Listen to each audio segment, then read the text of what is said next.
Bonjour tout le monde et bienvenue sur Boursicote, le podcast de l'indépendance financière. Je m'appelle Luna, j'ai 24 ans, je suis infirmière et investisseuse depuis plus de 4 ans. Je suis également passionnée de finance. Et ici, sur Boursicote, mon podcast, nous parlons de l'argent sans tabou. Tu le sais maintenant, en plus de te donner accès à l'éducation financière gratuitement toutes les semaines, je suis infirmière intérimaire car malheureusement, Boursicote ne me permet pas encore de vivre. Pour mon métier, je suis amenée à beaucoup vadrouiller. Je change régulièrement d'établissement de soins ou de structure et parfois je travaille sur des postes dits atypiques. Dans ces postes-là, il y en a un que j'apprécie faire tout particulièrement, c'est quand je remplace une collègue en médecine du travail dans une usine de plus de 300 salariés. Je ne te parlerai pas de l'aspect santé dans cette usine, ce n'est pas la fonction de Boursicote. Cependant, je vais te parler du pourquoi j'apprécie venir régulièrement. Et cela, c'est parce que j'apprends beaucoup des ouvriers et de leur mentalité. Je te fais juste un aparté de 2 secondes pour te dire que tu retrouveras ici tous les lundis de la vulgarisation financière, des interviews d'indépendants, du développement personnel ainsi que de l'analyse de l'actualité économique. Reprenons nos moutons maintenant. Le plus clair de mon temps, je suis dans un bureau et mes collègues sont des cadres, des DRH, bref, des postes à responsabilité.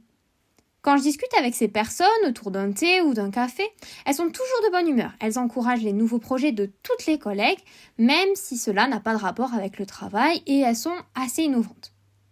À midi, nous déjeunons tous ensemble au self de l'usine et comme je suis une grande curieuse et que je suis assez bavarde, tu l'as bien remarqué, j'aime bien discuter avec les gens autour de moi. Quand je discute avec les ouvriers, je m'aperçois que leur mentalité est totalement différente que mes collègues DRH et cadres. Tu vas me demander, qu'est-ce qu'il en ressort de ces échanges ? Tout simplement, je m'aperçois que la mentalité est totalement différente. C'est une usine de fabrication de matériaux, donc c'est un milieu majoritairement masculin, très physique, avec la moitié des effectifs qui travaillent sur des énormes fours. Ils ont des horaires assez contraignants, en 3-8, et enchaînent des postes de travail, tantôt de jour et tantôt de nuit. Ça me paraît toujours assez fou quand je discute avec eux qu'ils aient accepté l'idée qu'ils travailleraient toute leur vie à l'usine. Ils te disent qu'ils ne savent faire que ça et qu'ils sont bons à rien. Dès qu'un collègue parle d'un projet, ils trouvent des objections. C'est-à-dire qu'ils te sortent toute la liste des problèmes que la personne va pouvoir rencontrer. C'est chouette de savoir où tu mets les pieds. Ce n'est pas moi qui te dirai le contraire. Mais ils ne listent jamais les points positifs d'un projet X ou Y.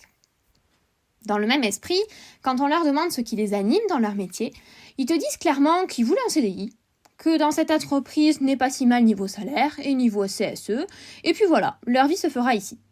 Même si l'exception existe certainement quelque part, jusqu'à présent, je n'ai vu que du personnel qui a toujours travaillé, voire exclusivement dans la même entreprise. Et là, tu vois, quand dans la même journée, je passe d'un discours d'ouvrier à des discours de cadre, je me dis que le problème, entre guillemets, des gens, si je peux appeler ça comme ça, ce ne sont pas leurs compétences, car je suis sûre que l'ouvrier, s'il le veut, il peut apprendre telle ou telle chose avec de la motivation et du travail, parce que rien n'est impossible. En revanche, leur différence, c'est leur conditionnement. Et clairement, pour moi, c'est ça qui change tout. Il y a une sorte d'abandon de soi-même, je trouve, dans la pensée de ces ouvriers, et ça me retourne les tripes à chaque fois. Comment peut-on oublier ses rêves dès que l'on commence la vie active, et même à n'importe quel âge d'ailleurs? Il n'est jamais trop tard. C'est la même chose que quand je travaille avec des cinquantenaires qui n'aiment plus leur métier et qui te disent qu'ils attendent la retraite. Déjà, la retraite, on ne sait pas réellement si on va l'avoir et à quelles conditions. Et puis, s'ils arrivent à l'obtenir, ils l'auront dans 15 ans. 15 ans, c'est énorme. Imagine un enfant qui vient de naître, tout frais, tout rose. Dans 15 ans, ça sera un ado au lycée, sac à dos sur les épaules et bouton sur la figure. Et je trouve que quand tu regardes les choses sous cet angle, bizarrement, ça change ta vision des choses.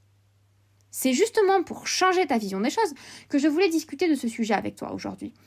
Je suis très partisane des exemples pour illustrer mes propos et je trouve que celui-là s'y prêtait assez bien. À mon sens, ce qu'il te faut retenir, c'est vraiment que le conditionnement joue beaucoup.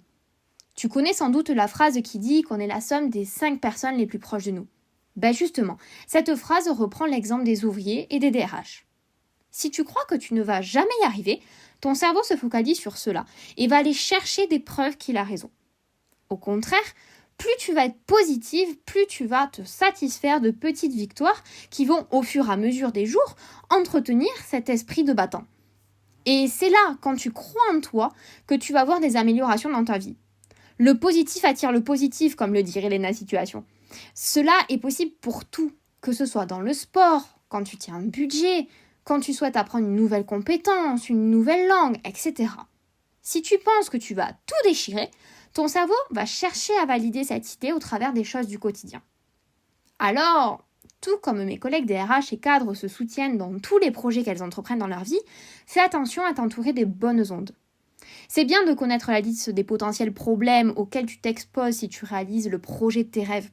Mais il est aussi essentiel que tu fasses une liste de tout ce que cela peut t'amener. N'oublie pas, il n'y a pas d'échec, seulement des expériences. Si ton projet n'aboutit pas, ce n'est pas grave. Tu auras acquis des compétences et tu connaîtras de nouvelles choses comparées au toi que tu étais avant de débuter ton projet. Crois en toi, c'est le plus important. Personne ne le fera à ta place, sauf ta mère et ou ton conjoint à la rigueur. J'espère que cet épisode t'aura plu, je t'invite à t'abonner, liker, mettre 5 étoiles et un commentaire sous le podcast pour aider Boursicotte à être mieux référencé. Et moi, je te retrouve dès maintenant sur les autres épisodes ou lundi prochain pour un nouveau. D'ici là, je te fais plein de bisous et je te dis à bientôt sur Boursicotte.